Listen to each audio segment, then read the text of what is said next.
আসসালামু আলাইকুম প্রিয় দর্শক। সুপ্রিম কোর্ট বারের নির্বাচন শুরু হয়েছে, দুদিন হবে, আজকে এবং আগামীকালকে।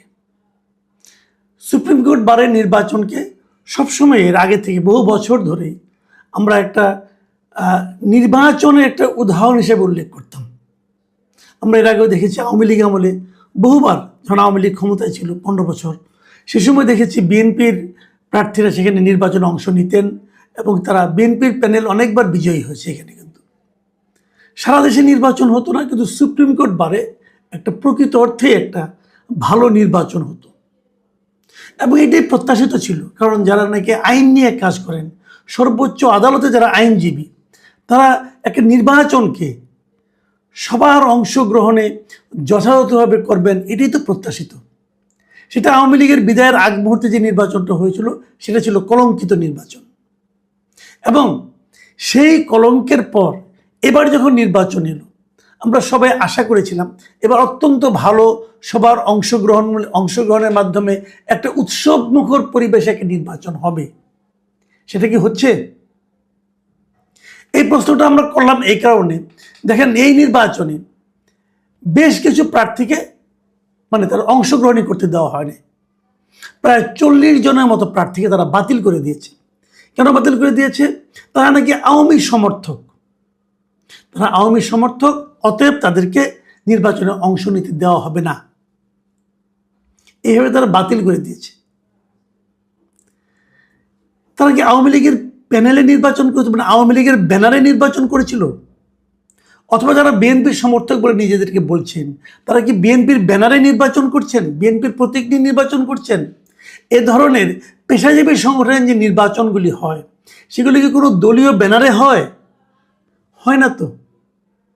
তাহলে আপনি কেন বুঝবেন যেটা আওয়ামী লীগের নির্বাচন হচ্ছে? এখানে এটা আওয়ামী লীগ অংশ নিচ্ছে। এবং তারা যুক্তি হিসেবে বলেছেন যে জুলাই, যুক্তিটা শুনেন আপনারা, দেখেন ওরা কি বলছেন। কারণ হিসেবে তারা বলছেন যে জুলাই গণ অভ্যুত্থানকারীদের লিখিত আবেদন এবং সাধারণ আইনজীবীদের আপত্তির কারণে আওয়ামী লীগ সমর্থক আইনজীবীরা সুপ্রিম কোর্ট আইনজীবী সমিতির নির্বাচনে অংশ নিতে পারছেন না। কারণ হলো সাধারণ আইনজীবীদের আপত্তিটা কোথায় করলো? সাধারণ আইনজীবী কারা? যাদেরকে বাতিল করলেন তারা কি অসাধারণ আইনজীবী? তারাও তো সাধারণ আইনজীবী। আবার জুলাই গণ অভ্যুত্থানকারীদের লিখিত আবেদন, জুলাই গণ অভ্যুত্থানকারী কারা? জুলাই গণ অভ্যুত্থানকারী সারা দেশের মানুষ, সারা দেশের মানুষ আপনাদের কাছে অ্যাপ্লাই করছে। এইভাবেই যে আপনারা কাজটা করলেন, নির্বাচনটাকে কি করলেন? কলুষিত করলেন। ভয় কেন পেলেন? হয়তো আপনারাই জিততেন। এটা যে ভয় পেয়ে করেছেন এটা কিন্তু বোঝা যাচ্ছে। এখন বিষয়টা কি? বিষয়টা হচ্ছে যে বাংলাদেশে আওয়ামী লীগের রাজনীতি এই মুহূর্তে রাজনৈতিক কার্যক্রম নিষিদ্ধ আছে। কিন্তু আপনারা জানেন যে অন্তর্বর্তীকালীন সরকার আমলে তারা সন্ত্রাস বিরোধী অধ্যাদেশটাকে সংশোধন করেছিল, এবং সংশোধন করার পরে যে জিনিসটা হয়েছিল, আগে কেউ সন্ত্রাসী কোনো কর্মকাণ্ড করলে তাকে সন্ত্রাস বিরোধী আইনে নিষিদ্ধ করা যেত, অন্য কিছু করা যেত। সেখানে এই সংশোধন করে সেখানে তারা ব্যক্তির সঙ্গে একটা সত্তাকেও নিষিদ্ধ করার একটা অপশন যুক্ত করেছে। সত্তা মানে কোনো একটা পলিটিক্যাল পার্টিকে। তো এরকম একটা আইন যখন হয়েছে, এই আইনের মাধ্যমে কোনো পলিটিক্যাল পার্টি যদি সন্ত্রাসী কর্মকাণ্ডে লিপ্ত হয় তাদেরকে নিষিদ্ধ করা যাবে, এরকম একটা আইন অন্তর্বর্তীকালীন সরকার 2025 সালের 11 মে তারা এই অধ্যাদেশটা জারি করে। এবং এই অধ্যাদেশ জারির মাধ্যমে তারা একটা প্রজ্ঞাপন দেয়। জারি করার পর সেই প্রজ্ঞাপনটা কি?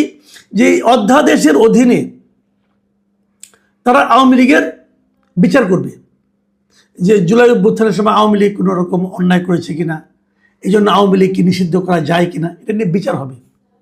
এবং যতদিন আওয়ামী লীগের বিচার চলবে ততদিন তারা প্রজ্ঞাপন জারি করে যে আওয়ামী লীগ এবং তার অঙ্গ সংগঠন কোনো ধরনের রাজনৈতিক কর্মকাণ্ড করতে পারবে না।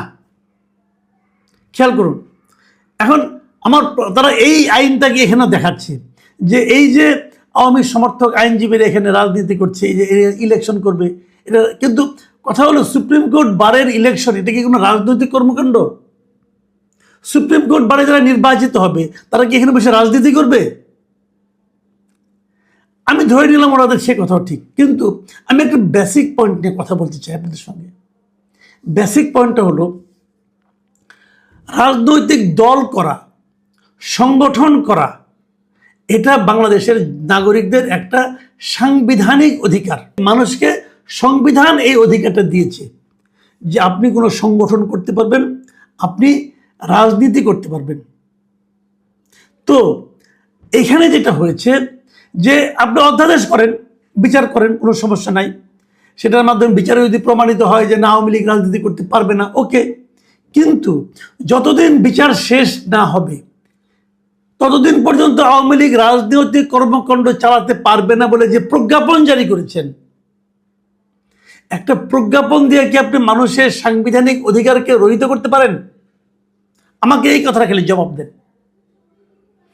একটা সরকার একটা প্রজ্ঞাপন জারি করে কি একটা মানুষের, নাগরিকের সাংবিধানিক অধিকারকে রহিত করতে পারে কিনা? কিভাবে পারবে? তো আপনি বিচার করবেন, করেন, কোনো সমস্যা নাই, বিচার তো সংবিধান অনুযায়ী হবে, কোনো ব্যাপার না এটা। কিন্তু বিচার হওয়ার আগেই আপনি যে তাদের সংগঠন করার অধিকার তাদেরকে রহিত করছেন। সুপ্রিম কোর্ট বারে সে ইলেকশন করবে, একটা সংগঠনের মাধ্যমে তারা নির্বাচনে অংশ নেবে, জনগণ চাইলে ভোট দিবে নাহলে দিবে না, মানে উকিল যারা মেম্বার যারা আছেন তারা চাইলে ভোট দিবে নাহলে দিবে না, সেইটাকে আপনি বন্ধ করবেন কিভাবে? কারা করছে? যারা আইন নিয়ে কাজ করে তারা করছেন। আমরা বলি না যে 2014 সালে এই দেশে এক নির্বাচন হয়েছিল, আমরা বলি বিনা ভোটের নির্বাচন, এবং সেটা নিয়ে কিন্তু আমরা আওয়ামী লীগকে দোষারোপ করি যে ওই নির্বাচন তো বিএনপি বর্জন করেছিল, অনেক রাজনৈতিক দল বর্জন করেছিল, তবু আপনারা একা একা নির্বাচন করে নিয়েছেন, আমরা সমালোচনা করি। 2014 সেই নির্বাচনে আওয়ামী লীগ কিন্তু বলে নাই যে বিএনপি নির্বাচন করতে পারবে না, তারা সবাইকে ডেকেছে, কিন্তু যাদেরকে ডেকেছে তাদের আওয়ামী লীগের উপর আস্থা ছিল না। তারা ভেবেছিল যে আওয়ামী লীগ নির্বাচনটা একতরফা নিজেরা করে নেবে, সেই জন্য তারা নির্বাচনে অংশ নেয়নি। আওয়ামী লীগ একাই নির্বাচন করে নিয়েছে, এর মধ্যে অর্ধেকেরও বেশি আসনে তারা বিনা প্রতিদ্বন্দ্বিতা নির্বাচিত হয়েছে। আমরা সমালোচনা করেছি, এখনো করি, আমরা বলি যে ভোটারবিহীন নির্বাচন ছিল সেটি। কিন্তু এবার কি হলো? এবার তো আওয়ামী লীগকে আপনি নির্বাচন করতেই দিলেন না, আওয়ামী লীগকে আপনি রাজনীতিও করতে দিচ্ছেন না, বলছেন আওয়ামী লীগের বিচার হবে। বিচার করেন তো আমার কোনো আপত্তি নেই, বিচার আপনারা করেন ভাই, কিন্তু বিচার হওয়ার আগেই কেন আপনি তাকে শাস্তিটা দিচ্ছেন? তার ব্যাখ্যাটা কি? এটা পারেন কিনা আমার সন্দেহ আছে, আমি জানি না, কিন্তু এই বিতর্কটা কিন্তু চলতে থাকবে। দেখুন, আওয়ামী লীগের সমালোচনা কিন্তু বিএনপি অনেকবার করেছে, বিভিন্ন দলই করে, এবং আওয়ামী লীগের সবচেয়ে বড় সমালোচনা হলো যে 75 সালে তারা কিন্তু সবগুলো রাজনৈতিক দলকে নিষিদ্ধ করে তারা একটা বাকশাল গঠন করেছিল। তাদের ভাষায় সবগুলো দলকে তারা বাকশালের মধ্যে একীভূত করেছিল।